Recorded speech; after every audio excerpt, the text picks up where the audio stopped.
সুপ্রিয় পরিণতি চ্যানেলের বন্ধুরা, আশা করি মহান রব্বুল আলামিনের অনুগ্রহ ও দয়ায় আপনারা সকলেই ভালো আছেন।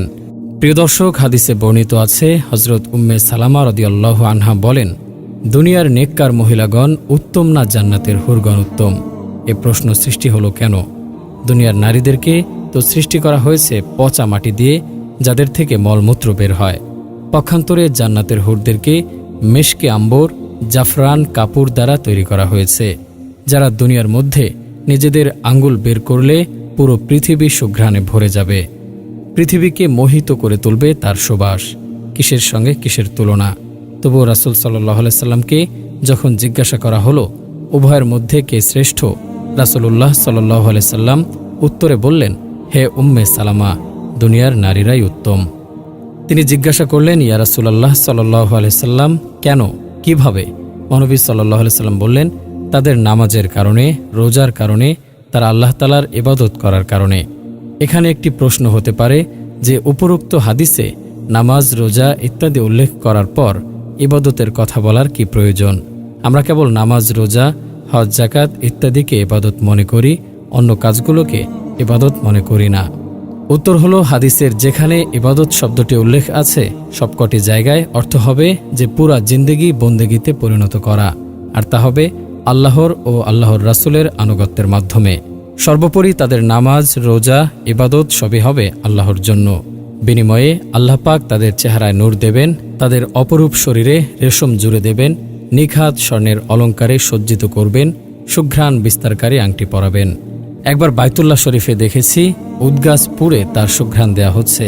আরবে এর খুব প্রচলন আছে যে রাজা বাদশাদের মহলে আম্বর, উদ ও মেশক পুড়ে তার সুগন্ধি ধোয়া দেয়া হয়, এতে পুরা মহল সুবাসে মোহিত হয়ে যায়।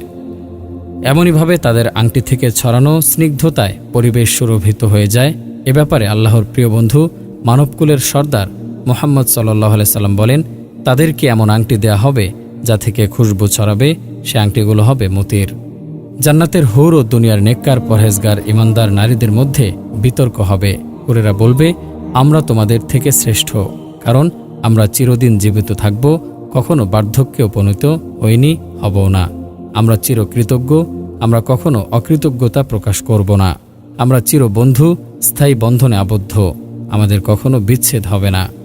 দুনিয়াবাসীদের মধ্যে উপরের 4টি দোষী রয়েছে, চাই পুরুষ হোক বা নারী, সকলের মধ্যে আছে। আমরা দুনিয়াবাসী বুড়া হই, আপোষে আমাদের বিবাদ বিসংবাদ হয়, আমাদের বিচ্ছেদও ঘটে, আর সকলের মৃত্যু ছাড়া তো কোনো গতি নেই। সবই সত্য, তবু ইমানদার জান্নাতি নারীগণ উত্তরে বলবে, আমরা নামাজ কায়েম করেছি, তোমরা নামাজ পড়নি। আমরা সিয়াম পালন করেছি, তোমরা সিয়াম সাধনা করনি। আমরা ওযু করেছি, তোমরা কখনো করনি। আমরা আল্লাহর নামে দান খয়রাত করেছি, তোমরা তো কখনো আল্লাহর পথে দান খয়রাত করনি। হজরত আয়েশা রাদিয়াল্লাহু আনহা বর্ণনা করেন, সুতরাং ইমানদার মহিলারাই বিজয়ী হবে।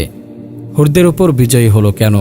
ইমানের কারণে, তাকওয়া, তাওয়াক্কুল, সতীত্ব রক্ষা, পবিত্রতা রক্ষা করার ফলশ্রুতিতে। উল্লেখিত কারণেই আল্লাহ তাআলা জান্নাতি নারীদের সম্মান বৃদ্ধি করে দিয়েছেন, আর সেসব হুরদেরকে জান্নাতি নারীদের খাদেমা বা চাকরানী বানিয়ে দিয়েছেন। একজন আরবি কবি খুব সুন্দরভাবে এ ঘটনাকে নিজের কবিতায় ফুটিয়ে তুলেছেন, যার ভাবার্থ, হুরগণ বলবে, তোমরা তো দুনিয়ার সংকীর্ণতা অতিক্রম করেছ, কবরের অন্ধকার অতিক্রম করেছ, মাটির দেহকে মাটির সাথে মিশিয়ে এসেছ, আর জান্নাতে আমাদের জন্ম, জান্নাতুল ফেরদাউস আমাদের বিচরণ ভূমি, চিরস্থায়ী রাজপ্রাসাদ আমাদের আবাসস্থল। কথার উত্তরে জান্নাতি নারী বলবে, আমার প্রভুই তো আমাদের মৃত্যু দিয়েছেন, তোমরা তো দাওনি, এজন্য আমরা আল্লাহর প্রশংসা করি। আচ্ছা বলো তো দেখি, আমাদের পিতা কি আদম আলাইহিস সালাম নন, যার সামনে সব ফেরেশতারা সিজদায় লুটে পড়েছিল? আর আল্লাহ তাআলাও এ অপরূপ দৃশ্য অবলোকন করেছেন। আমাদের পিতাকে ফেরেশতাকুল সিজদা করেছে, এ দৃশ্য সকলে দেখেছে। রাত দুপুরে যখন আধার ছেয়ে যায়, তারকাগুলোর আলো মন্দা হয়ে যায়, তখন চুপি চুপি উঠে জায়নামাজে দাঁড়ানো এবং আল্লাহর দরবারে কেঁদে কেঁদে বুক ভাসানোর মজা যদি তোমরা বুঝতে। কেউ দেখে না, যখন আল্লাহই দেখেন শুধু, সে স্বাদ শুধু আমরাই বুঝি। রাতে উঠে আল্লাহর দরবারে দাঁড়ানোর মজা এক ধরনের, জান্নাতের মজা অন্য ধরনের। চুপি চুপি আল্লাহর নিকট কান্নাকাটির স্বাদ আর জান্নাতের স্বাদ ভিন্ন ভিন্ন, দুটো এক নয়। আচ্ছা, ইবাদত বন্দেগীর কথা যদি বাদও দেই, আমরা তো সে মাতৃজাতি যাদের উদর হয়ে নবী রাসূলদের আগমন, আমাদের কোলে আম্বিয়ায়ে কেরাম লালিত পালিত হয়েছে। আমরা তো আখিরি নবী হজরত মুহাম্মদ সাল্লাল্লাহু আলাইহি সাল্লামের উম্মত হওয়ার গৌরব অর্জন করেছি। শুধু কি তাই, আল্লাহর প্রিয় নবী ও প্রিয় বন্ধুর ইহজগতে পদার্পণ আমাদের মাধ্যমেই, আবার আমাদের কোলেই তিনি লালিত পালিত হয়েছেন। বিতর্ক চলছে তো চলছেই, কিন্তু ফয়সালা দিবে কে? স্বয়ং আল্লাহ রব্বুল আলামিন আরশে আজিমের ওপর থেকে ফয়সালা দেবেন স্বীয় প্রিয় ইমানদার বান্দির পক্ষে। সুবহানাল্লাহ। এটাই হচ্ছে আমাদের জীবনের টার্গেট। আমরা ধীরে ধীরে আমাদের সে কাঙ্ক্ষিত লক্ষ্যের দিকে এগিয়ে চলছি।